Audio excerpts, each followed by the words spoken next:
Hey folks, Grant over at Local Cooling Farms. We are mucking out a hoop barn. We've got two of these hoop barns. One we're really using for the goats. This one we're using for the pigs. There's a lot of changes that we need to make to this thing because this is one that we put up fairly quickly several years ago. But basically what I'm doing, I'm utilizing the Bobcat. I'm mucking out all the material. We pulled pigs out a while ago, and then we've got the plastic ripping from trees dying because of the drought, and it's kind of a mess over here. But anyway, we're mucking it out.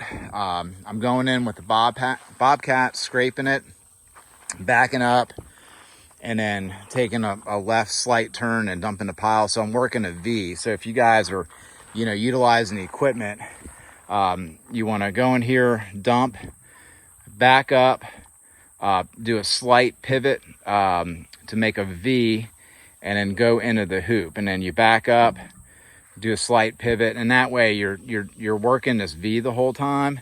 It's very easy from an operator's perspective, but more importantly, it's easier on the equipment. Once you start making like 90 degree turns with the Bobcat, or start doing 360s, and you're doing all this kind of stuff that the Bobcat can do, you're just harder on the equipment, and skid steers are not inexpensive to maintain. So you want to kind of we baby ours. So anyway, I'm coming in here, mucking this whole thing out because we got a group of 14 pigs that need to go in here ASAP. What we're going to do, we're windrowing all the bedding to let that break down a little bit more before we spread it on some select areas of the pasture. And then we've got bags of super sacks over there of this bedding that we're trialing still right now. And then we're also going to put in round bales of hay that is low quality hay. Didn't quite make cow quality, so we got it from a neighbor on the cheap side, and then we're going to put like 4, 5, 6 rolls in there after we put the paper down. So that's what we're doing today. We're mucking this thing out and start prepping it because we want to have hogs in here pretty quick. All right, we got it mucked out. Now we're about to spread the bedding. All right, we got the majority of the work done.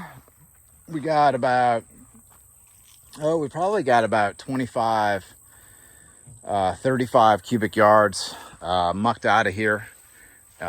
We put some aggregate in here, and then we put the bedding in, and then we're going to come back with 2, 4, 6, 8 to 10 round bales of hay. I'm not the happiest about this because we really need to put down, lesson learned, we really need to put down either concrete or, a 12-inch aggregate base in here, and then just rebuild the floor every time we do a cycle, which is really only twice a year. The way that we're going to end up doing it, we're going to pulse out like groups of 30 pigs at a time twice a year. This is how much material I mucked out. This pile right here. A lot of it is broken down already, but we're gonna leave this in a windrow right here and let it do its thing. I'm probably gonna put a cover on it, and then when I figure out where I want to place it in the pasture, I'm gonna place it. So the area where I'm gonna place it, though, it's gonna be a low area that needs to be built up. So it's gonna be a real specific area where we're going to be putting this material out. We've got a dump wagon hooks up to the hydraulics of the tractor, so that's the piece of equipment that we're going to be using to get it out there. Follow up to the hog hoop house. We've got the hogs in here. We got free choice feeder. We got the drinker, so they got plenty of food and water. We've got all the bedding that we put in here, and it's starting to get mixed in with the hay already. This is all of a paper product. And then we buy a low quality hay from a neighbor. So we kind of also shop around for that low hay. And actually, when you find these low hay scenarios or deals, oftentimes it is actually cheaper than buying wood chips.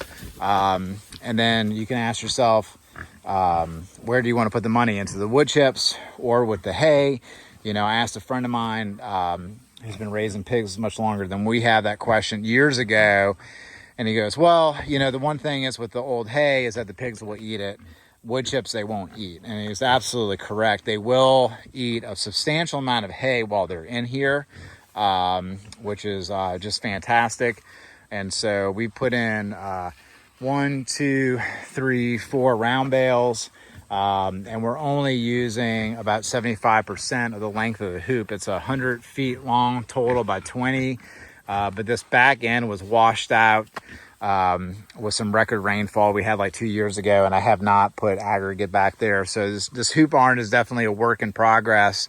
But the way it works is it's a high carbon bedding. The pigs are going to root through it. They're going to manure in it. They're going to urinate in it. And then all that carbon is going to lock up all the ammonia and all that kind of stuff from their manure. So it's going to be a real clean situation. And we're going to train them to hotline in here. So I foresee these pigs only being in here for a couple weeks. And then we got another smaller group of pigs that are going to be moving in after them. So we're going to keep them in here. We're going to train them on hotline. Then we're going to move them to a hog panel with an interior hotline. And then we're going to go to just a single strand hotline to a rotational system out in the wooded pig paddocks that we have. So this is one step in the process that we have with our pigs. So if anybody has any comments or questions or whatever, this is what we're doing for this cycle of the pigs. And yeah, so that's it. This is an introduction to how we do pigs. Y'all have a good one.